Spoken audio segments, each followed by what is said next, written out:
Bom dia, meus queridos irmãos. Hoje, dia 26 de dezembro, nós estaremos estudando a lição número 13, a última lição da nossa revista, nos estudos das cartas do apóstolo Paulo escrita às igrejas neotestamentárias. E hoje a lição 13 tem como título O Amigo Próximo, a carta a Filemon. Iremos agora orar, pedir a direção do nosso Deus ao estudo que aqui estaremos fazendo nesse momento. Senhor nosso Deus, nós queremos te pedir pela tua graça, pela tua misericórdia, pela tua direção, meu Deus, sobre aquilo que iremos estudar agora nessa manhã, meu Deus. Pai querido, tem misericórdia de nós, Senhor. Toma a cada um de nós que estaremos acompanhando esse estudo. Usa-me como teu instrumento para poder falar pelo teu Espírito, Senhor, para colocar a tua vontade naquilo que aqui será estudado, Pai. Que tu possas usar a minha boca, usar a minha mente, segundo a tua vontade, Senhor, para a glória do teu nome. Meu Deus, habita, Senhor, em todos aqueles que estiverem vendo e ouvindo essa aula, para que todos cresçam, Senhor, na tua graça, no teu conhecimento, em nome de Jesus. Amém.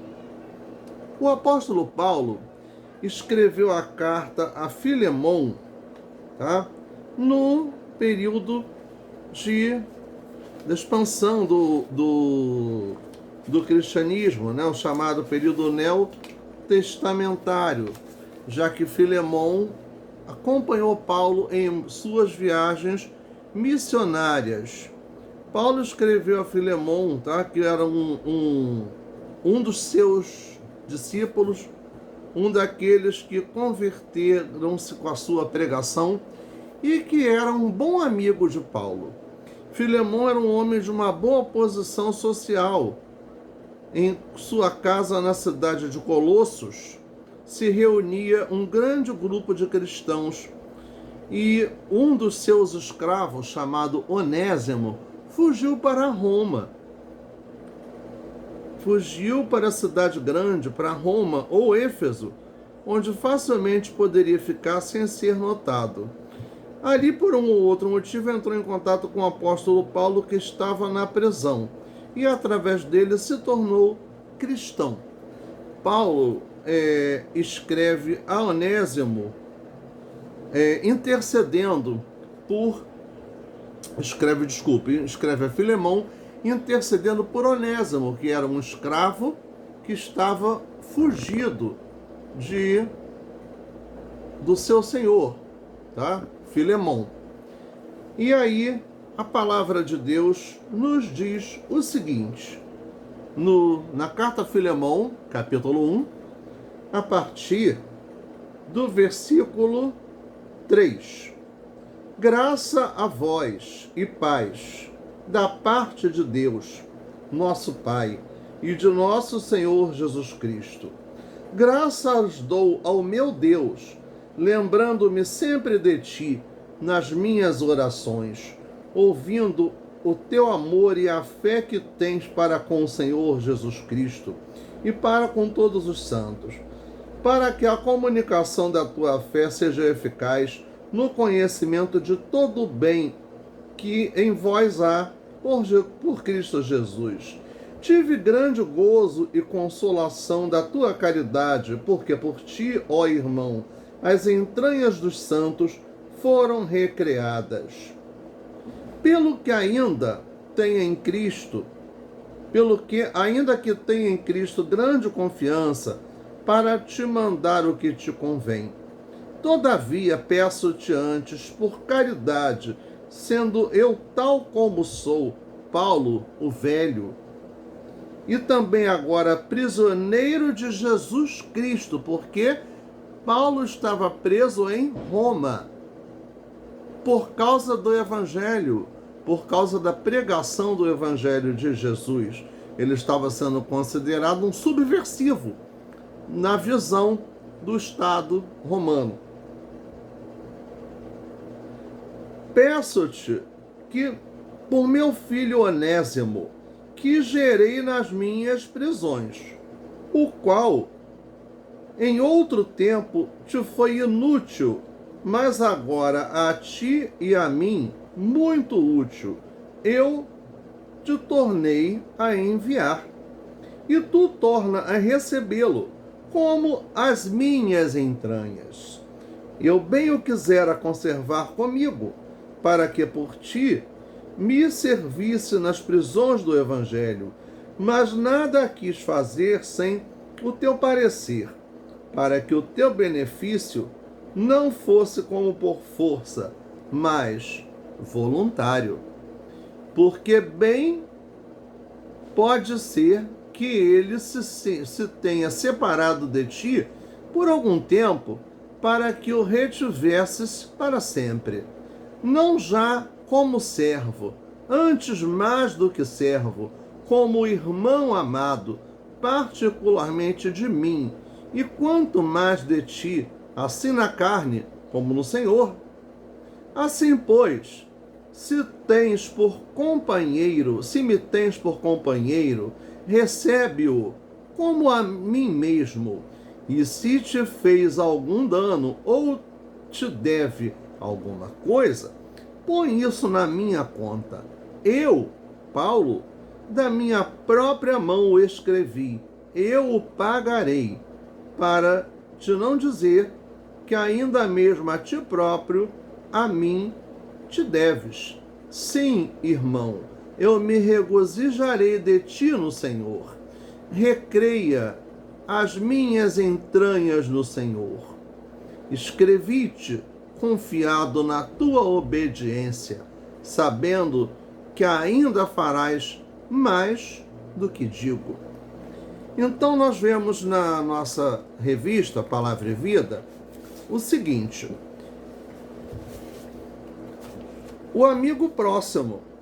Essa carta é endereçada a Filemon e também à igreja que se reunia na casa de Filemon. É a menor, a mais breve, a mais curta das cartas escritas pelo apóstolo Paulo, já que ela só tem um capítulo e 25 versículos nesse capítulo 1, que é o único. Embora pareça um bilhete pessoal, ela foi escrita entre os anos 61 e 62 depois de Cristo, da chamada Era Cristã. E é considerada uma epístola, isto é, um documento escrito para ser ouvido em público. Essa epístola deve ser vista não tanto como uma carta particular de Paulo como indivíduo, mas sim como uma carta apostólica acerca de uma questão pessoal, uma carta a uma igreja, incorporando ou abrangendo uma carta a um indivíduo. Ao mesmo tempo, uma carta a Filemon, mas também à igreja que Filemon ali representava, a igreja que reunia-se na sua própria casa. Resume-se num apelo feito a Filemon para que fosse afável com um escravo chamado Onésimo, que fugiu do seu senhor. E Onésimo era o escravo, e o senhor, o dono de Onésimo, era Filemon,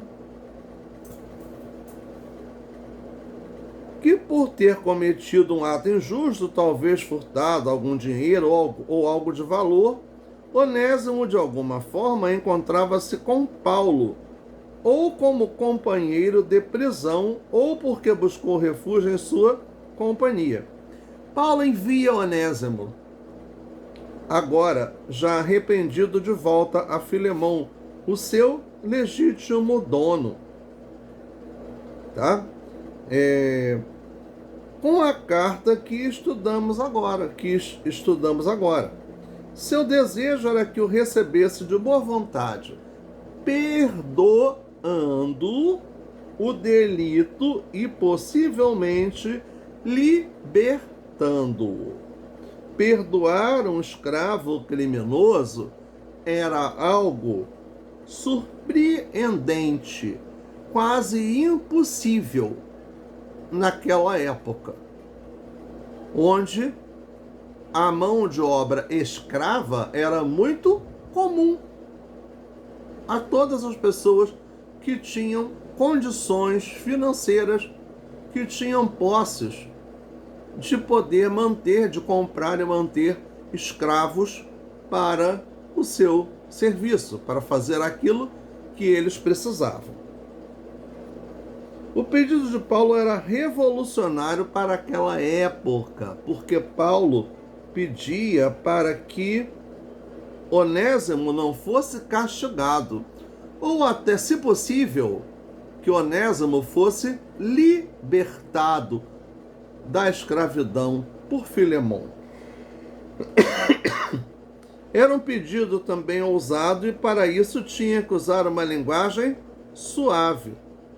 Então Paulo, que tinha grande estima por Filemon e de forma recíproca, Filemon também tinha grande estima para com Paulo por ter sido um discípulo seu, por ter participado de viagens missionárias juntamente com Paulo, por ter ajudado a pregar o evangelho no mundo conhecido da época, tá? E no caso, o ministério de Paulo foi um ministério destinado aos gentios, ou seja, aos não-judeus, os povos que habitavam o mundo daquela época, as proximidades de Jerusalém. Então Paulo fez várias viagens missionárias. E nessas viagens missionárias ele fez discípulos, ele deixou pessoas responsáveis por aquelas igrejas que foram fundadas nos locais aonde ele foi pregar o evangelho.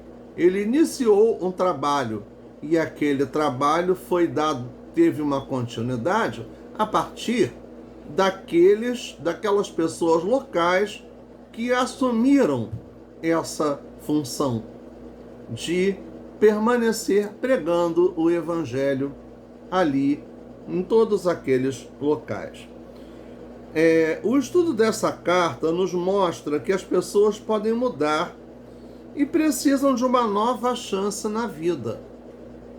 Mas também como a igreja deve lidar com as questões sociais. Importante notar que Paulo não se limitava a um simples pedido sobre a vida de um indivíduo por razões de direitos humanos. Eu não estou excluindo o sentido dos direitos humanos. Estou colocando aqui, na revista, não foi somente os direitos humanos a motivação do pedido de Paulo, até porque não existia essa noção de direitos humanos naquela época e muito menos a noção de que fosse democracia.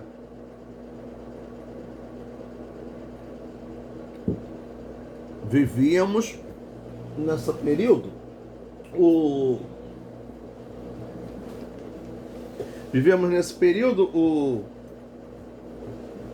a época do século I da era cristã, o início da era cristã.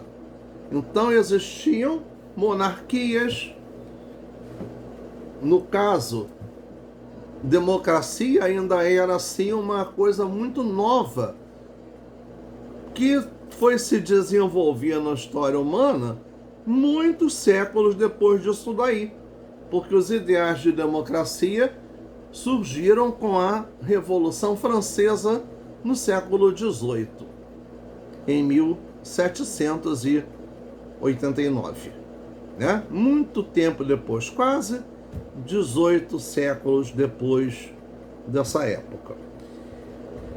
Mas ele não faz nenhum apelo sobre os direitos de cada um. O apelo de Paulo baseou-se na compaixão. É o que está no versículo 12. Na compaixão que ele esperava que Filemon tivesse para com Onésimo. Principalmente para quê?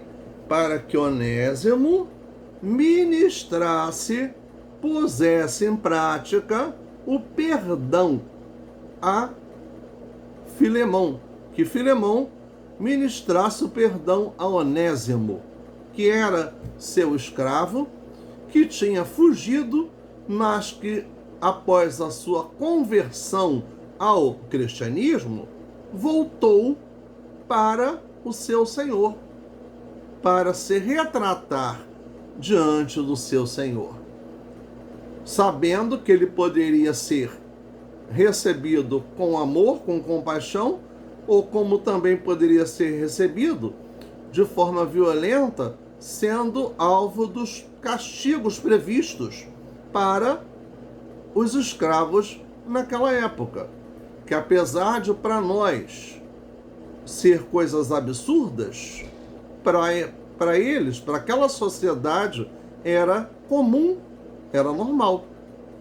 Não na visão de Jesus, não na visão cristã, né? Mas para a sociedade da época aquilo ali era muito normal.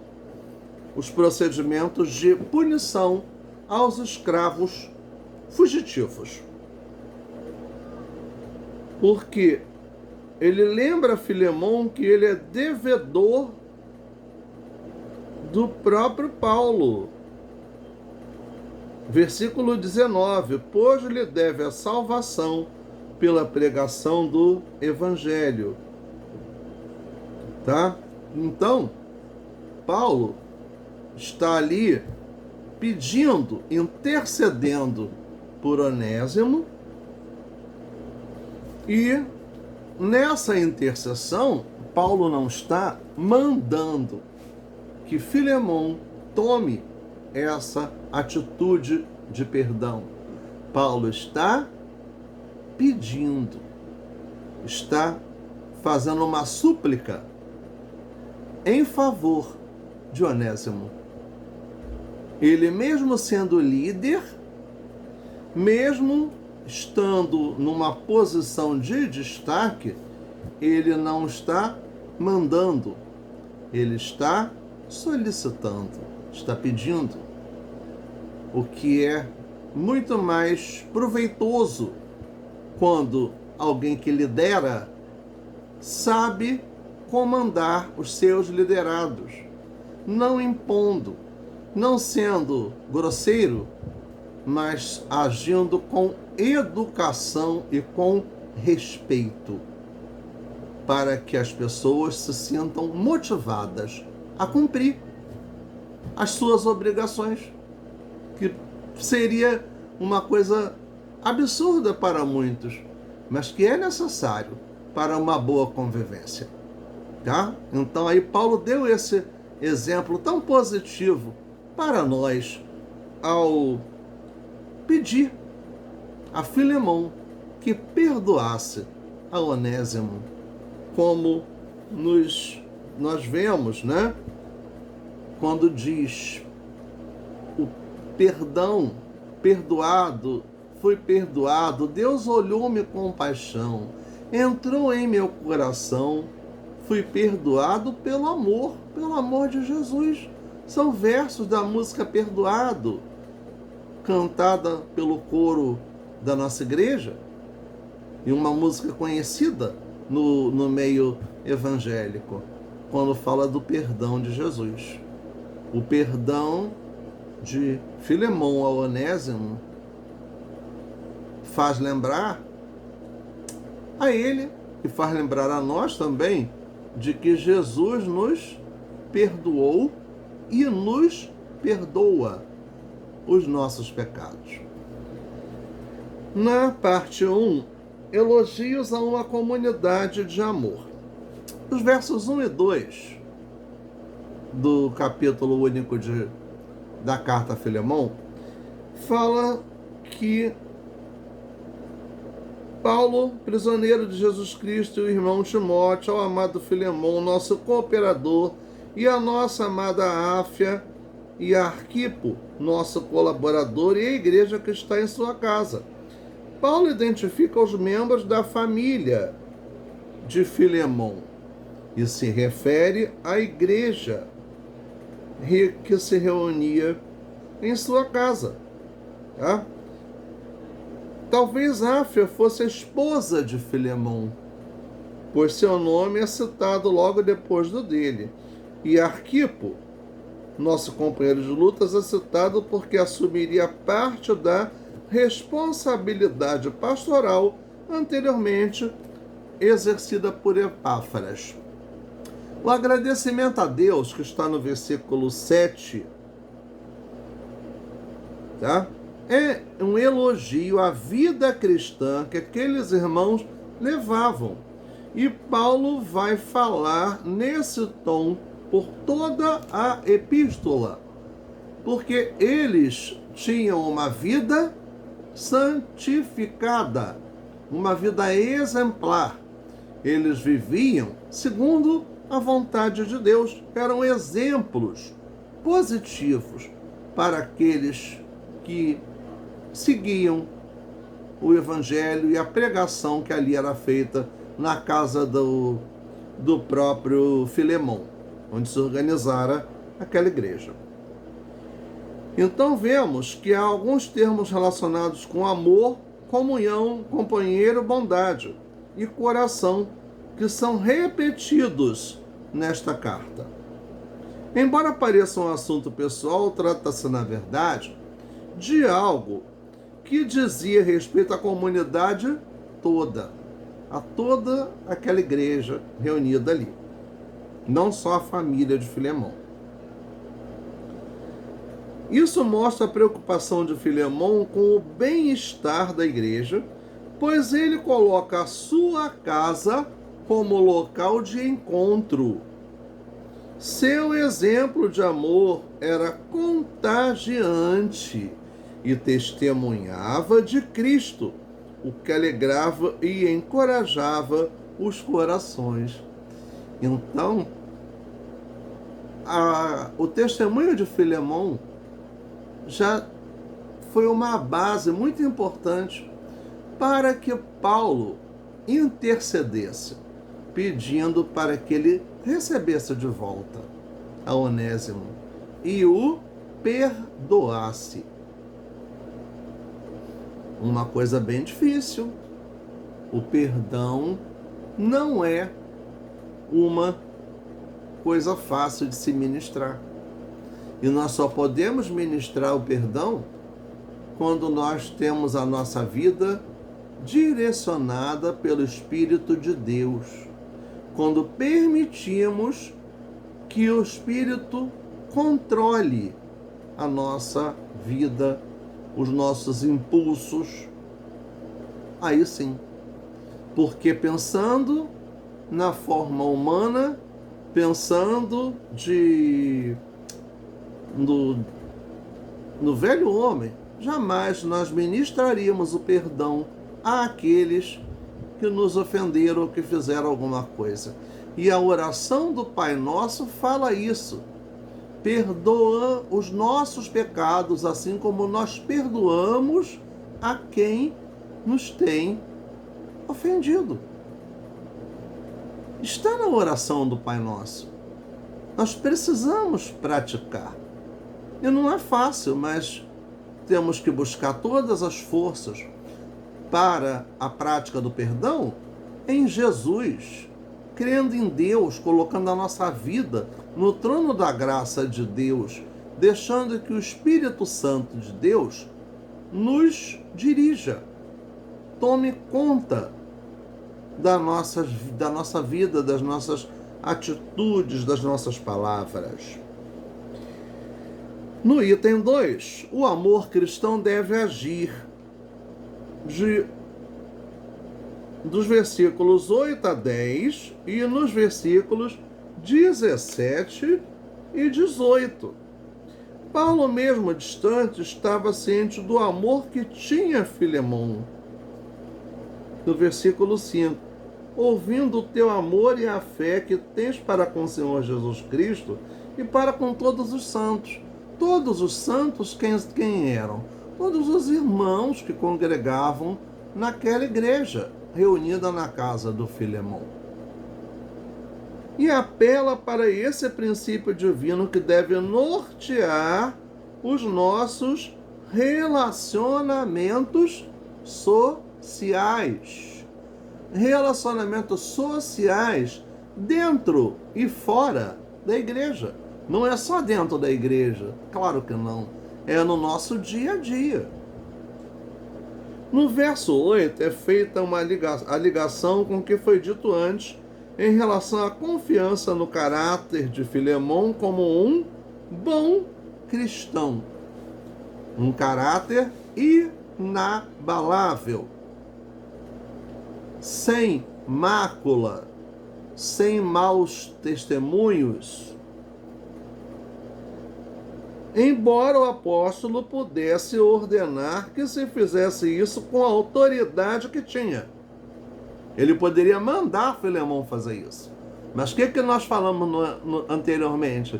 Ele não mandou, ele solicitou, ele pediu a Filemão, tá? Ele não fez ele fez a opção de não ordenar, mas apelar para o amor. Filemão precisava ser conscientizado de seu dever como cristão. Essa é a maturidade que Deus espera de nós. Responsabilidade para agir em meio às circunstâncias adversas, aos impasses da vida, com sabedoria e com amor. O apelo que Paulo faz no verso 9, quando ele diz: todavia peço-te antes por caridade, sendo eu tal como sou, Paulo, o velho, e também agora prisioneiro de Jesus Cristo. Em nome do amor, como homem idoso que era, e como prisioneiro lá em Roma, por causa do Evangelho. Não lhe tira a autoridade apostólica, mas, porém, faz dele ainda mais merecedor de consideração e de respeito. Mais à frente, o pedido se torna bem mais incisivo. O pedido é incisivo no verso 17, quando diz: assim, pois, se me tens por companheiro, recebe-o como a mim mesmo. Recebe a Onésimo como estivesse me recebendo. Paulo escreve isso a Filemão. Escreve isso à igreja também. Tanto a Filemão, a pessoa de Filemão, principalmente, mas também a igreja, referindo-se a Filemão como o pastor daquela igreja, como a liderança espiritual daquela igreja. Onésimo estava diante da ira ou da clemência. Ou seria castigado, ou seria perdoado por Filemão. Mas quando este olhasse para ele, veria o próprio apóstolo ali. Então Paulo estava ali numa grande intercessão por Onésimo. Qual teria sido o crime de Onésimo? Não sabemos, porque isso não foi revelado. Mas Paulo pede, no versículo 18, que se ele causou algum dano e se devia alguma coisa, que o próprio Paulo restituiria a Filemão o prejuízo financeiro que teve. Então Paulo, além de pedir para que ele recebesse a Onésimo, também estava garantindo a Filemão de que iria lhe restituir financeiramente o que ele perdeu. Eu pagarei, afirmou Paulo, e não apenas de boca, mas assinou de próprio punho uma nota promissória que o obrigava a pagar tudo a Filemon quando cobrado. Essa era a alegria. No versículo 20, eu me regozijo de ti no Senhor. Que esperava o apóstolo receber de Filemon o benefício que reanimaria o seu coração em Cristo. Então nós vamos ver agora na parte 3 da lição, que é a última.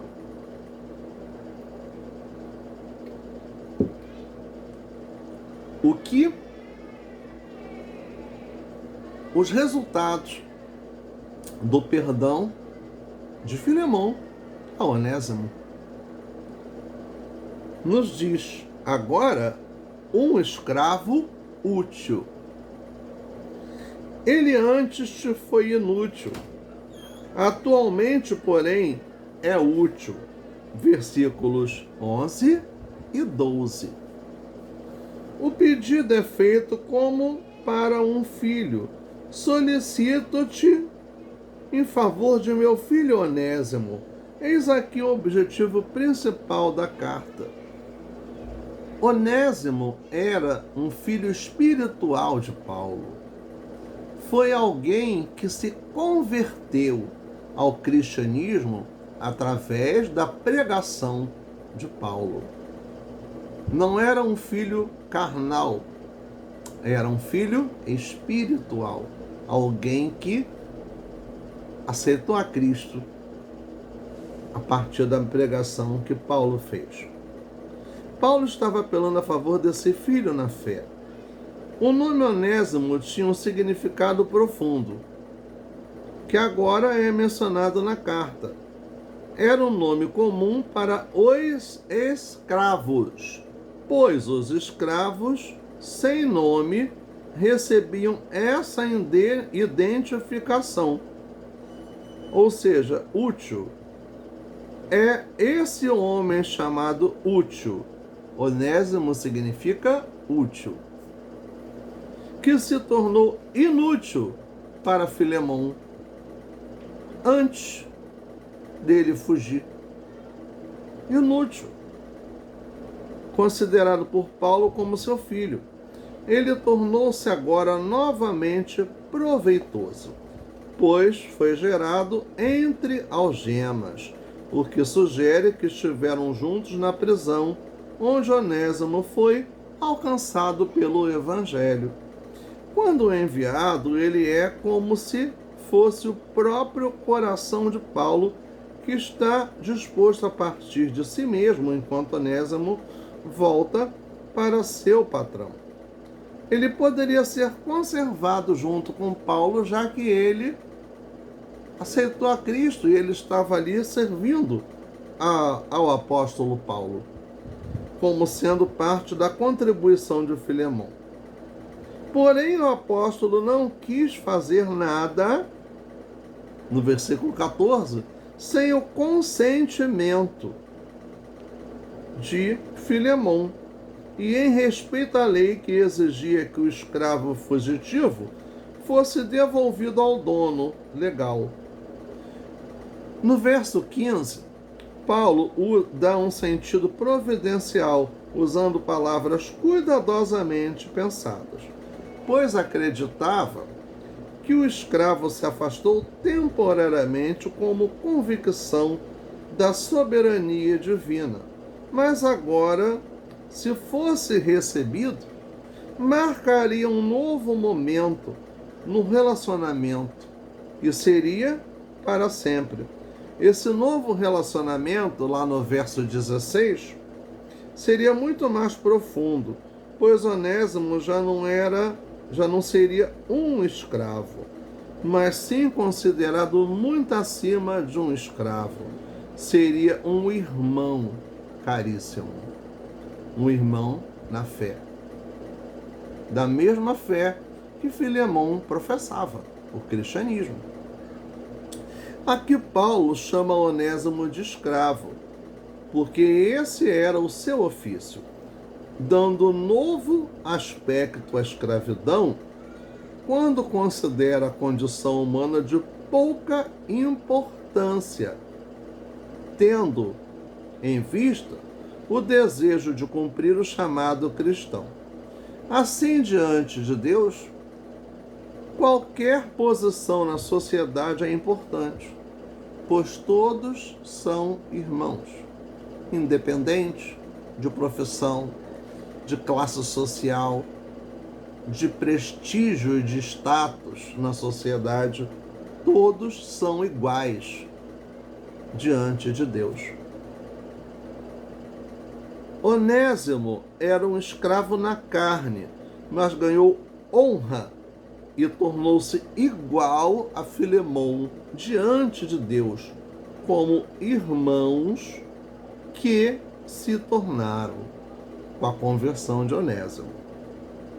Paulo encerra a carta no versículo 21, confiando na obediência de Filemão e esperançoso de que este iria fazer muito mais do que podia, do que ele pedia. Vemos então que ele se tornou um escravo útil porque ele passara a ser um servo de Deus.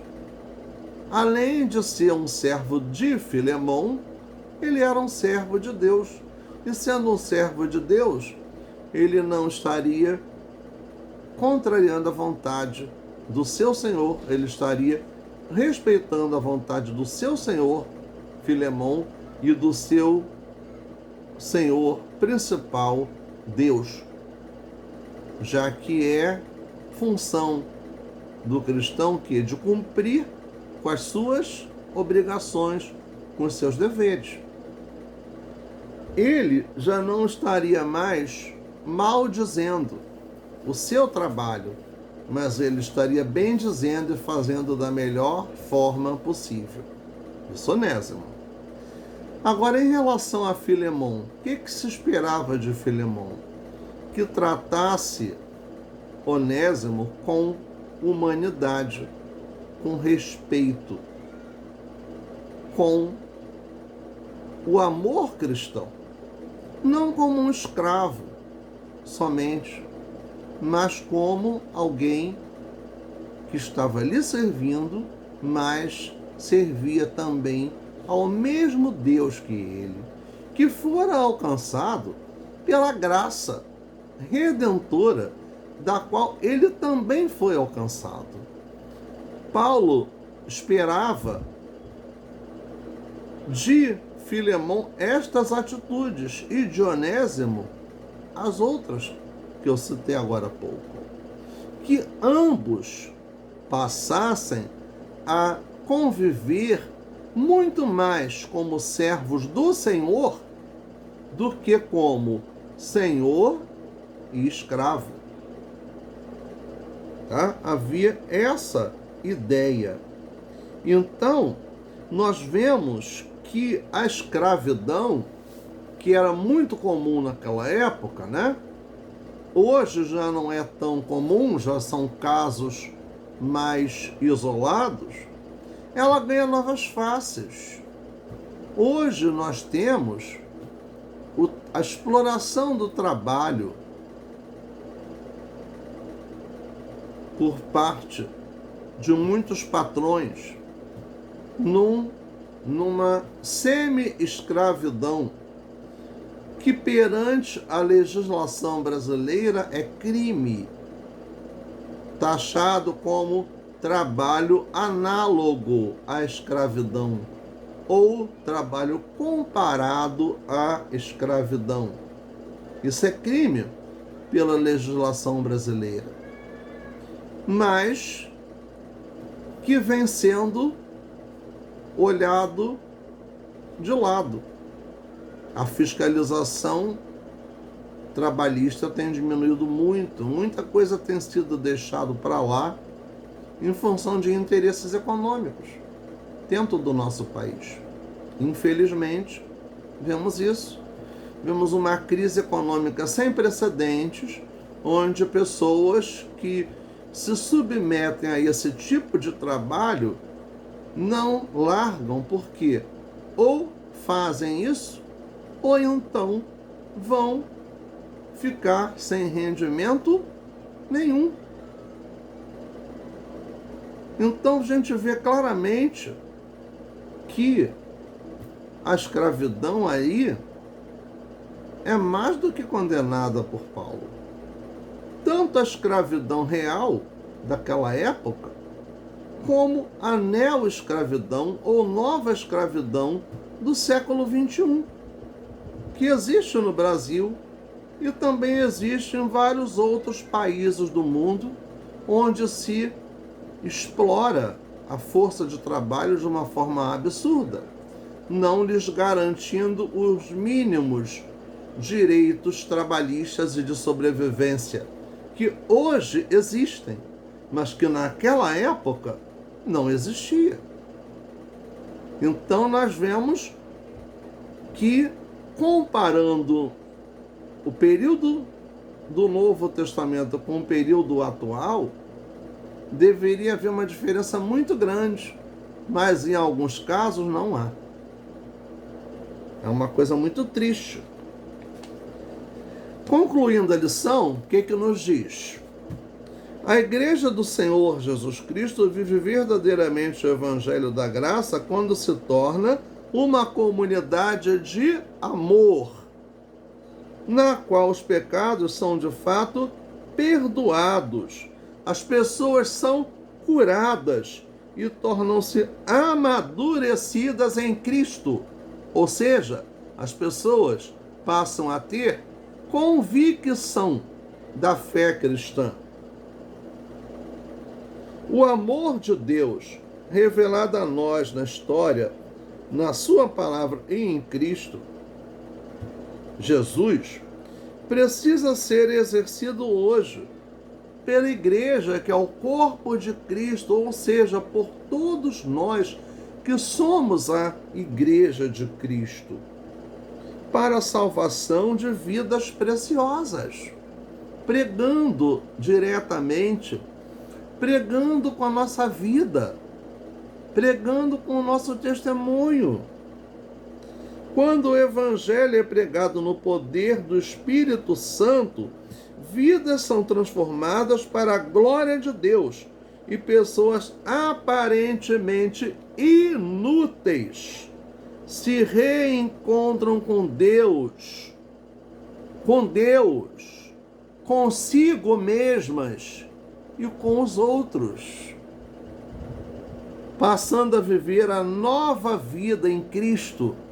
Estas pessoas passam a viver a inclusão social, porque passam a ser úteis na sociedade, passam a viver a inclusão espiritual, porque essas pessoas passam a ter comunhão com Deus, passam a ter um sentido para viver, já não levam mais uma vida sem sentido, sem nexo. Vivem para Jesus. Tem um incentivo, tem um sentido, tem a vida brilhando nos seus olhos. Aquele brilho que vem do Espírito Santo passa a se fazer presente na vida delas. Inclusão social, inclusão espiritual.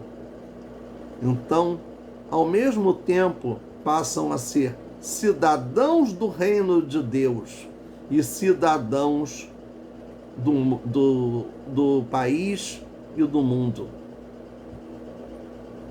Isso é muito importante quando acontece, tá, a restauração social, junto com a restauração espiritual. Para pensar e agir, pense e reflita como a sua igreja tem se posicionado como uma comunidade de amor. As pessoas são de fato aceitas, mesmo pecadoras, e com um passado não muito elogiável, vamos esquecer aquela vida errada que a pessoa tinha? Deus esquece, Deus perdoa, mas nós também temos que ter essa atitude. Se Deus tem, por que nós não teríamos? Estaríamos sendo incoerentes, estaríamos deixando de viver o Evangelho de Jesus. Como devemos evangelizar os escravizados pelo pecado de forma eficiente a ponto de, como Onésimo, voltarem para corrigir os seus erros do passado e desejarem viver uma nova vida? Como podemos ser instrumentos de reconciliação, como foi Paulo, entre Filemão e Onésimo? Pensa naqueles que estão sofrendo por dissensão e discórdia. Ore por eles, e seja ponte para a união de todos. Sejamos pontes e não muros. Nossa função não é isolar, nossa função é unir. Nós, cristãos, temos que agir como elos de união, não como elos de separação. Nós temos que ter muito cuidado no que a gente fala, no que a gente faz, para refletirmos Deus em nós, nas nossas atitudes, das nossas palavras. E isso aí é do Espírito Santo que vem. Isso não vem de nós. Nós temos que buscar o Senhor. Nós temos que ter nele, em Deus, o parâmetro, a nossa fonte de vida, a nossa fonte de poder. Porque o poder não é meu, o poder não é teu, o poder é de Deus. A glória é de Deus. A obra é de Deus. Nós somos somente servos de Deus. Então nós temos que ter em mente que tudo é para Deus. E precisa ser. E se não for, não faz sentido. Não é a obra cristã. Irmãos, muito obrigado pela atenção. Irmãos, amigos, muito obrigado pela atenção durante todo esse trimestre, durante todo esse ano. Hoje é a última lição de 2021. A última lição dessa revista, desse trimestre, mas também a última lição do ano. E até aqui nos ajudou o Senhor. Podemos dizer, como disse lá no Antigo Testamento, Ebenezer, até aqui nos ajudou o Senhor. Até aqui o Senhor nos sustentou. Até aqui o Senhor nos manteve firmes. Estejamos com o coração agradecido. Estejamos felizes por tudo aquilo que o Senhor tem feito por todos nós, pela nossa vida, pela nossa saúde, pela nosso emprego, o nosso pão de cada dia que Deus tem suprido. São inúmeras as bênçãos que o Senhor nos concedeu nesse ano. Como diz naquele hino, quantas bênçãos, conta quantas são recebidas da divina mão. Uma, dizes de uma vez, has de ver surpreso quanto Deus já fez. É lindo, isso aí é só É só o coro do hino. Eu não vou cantá-lo todo, não. Mas Deus tem concedido bênçãos incontáveis para nós. Tenhamos o nosso coração agradecido. Tenhamos a alegria na nossa vida, nas nossas palavras, de poder refletir esse amor onde quer que estivermos, em todos os momentos, em todos os sentidos. Que o nosso testemunho cristão fale mais alto.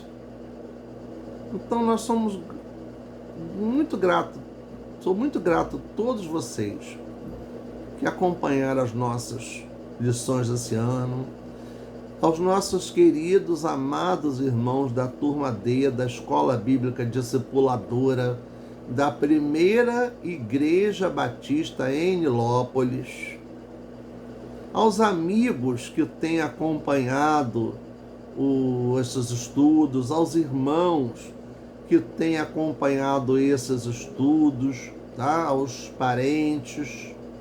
Deus derrame sobre cada um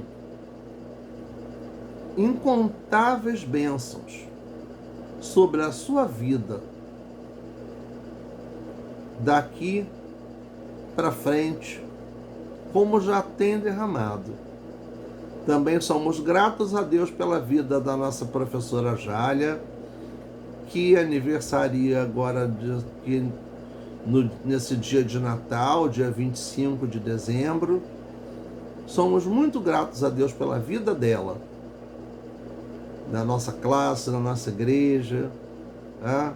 Somos gratos a Deus por tudo aquilo que Ele tem feito por nós, como diz: por tudo que tens feito, por tudo que vais fazer, por tuas promessas e tudo que és, eu quero te agradecer de todo o meu ser.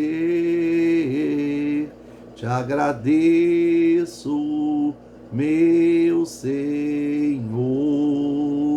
Te agradeço, meu Senhor. Te agradeço por me libertar e salvar, por ter morrido em meu lugar. Te agradeço, Jesus, te agradeço, eu te agradeço. Meu Deus querido, eu te agradeço pelas incontáveis bênçãos que tu tens derramado sobre a minha vida, sobre toda a nossa classe, Senhor, sobre a nossa igreja, sobre os nossos irmãos, os nossos amigos, os nossos parentes. Meu Deus, muito obrigado, Senhor, porque tu tens sido conosco durante todo esse ano, porque tu tens nos livrado do mal, tu tens suprido as nossas necessidades físicas, materiais, espirituais, ó Deus, porque tu tens tido uma infinita misericórdia para com a vida de todos nós, ó Pai. E queremos, Senhor, te pedir que tu continues conosco, Senhor, nos orientando, nos dirigindo, nos dando a devida sabedoria, para que possamos nos conservar nos teus caminhos, meu Deus, fazendo a tua vontade. Visita os que estão enfermos, Senhor. Visita, Senhor, aqueles que precisam de porta aberta para emprego, Senhor Deus, para aqueles corações que estão tristes, que estão enlutados, que estão, Senhor, vencidos pelo desânimo, pela tristeza. Senhor, põe alegria a cada um de nós, ó Deus. Dá-nos a tua direção, sabedoria de vida, Senhor, nesse ano que estaremos tendo pela frente, Senhor Deus. Em nome de Jesus. Amém.